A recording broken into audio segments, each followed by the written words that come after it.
আজকে আমরা জেনে নেব ভারতের কোন রাজ্যের অবস্থান কোথায় রয়েছে এবং তাদের রাজধানীর নাম কি। চলো শুরু করা যাক। অরুণাচল প্রদেশ ইটানগর, আসাম দিসপুর, মেঘালয় শিলং, ত্রিপুরা আগরতলা,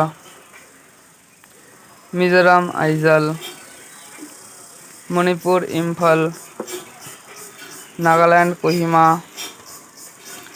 সিকিম গ্যাংটক, পশ্চিমবঙ্গ কলকাতা, উড়িষ্যা ভুবনেশ্বর, ঝাড়খণ্ড রাঁচি, বিহার পাটনা, ছত্তিশগড় রায়পুর,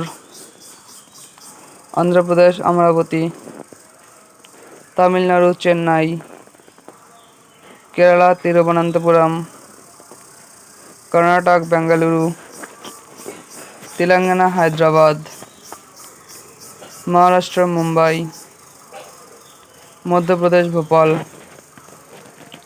গুজরাট রাজধানী গান্ধীনগর, রাজস্থান জয়পুর, উত্তরপ্রদেশ লখনৌ, হরিয়ানা চণ্ডীগড়, পাঞ্জাব চণ্ডীগড়, উত্তরাখণ্ড দেরাদুন, হিমাচল প্রদেশ শিমলা, গোয়া পানাজি।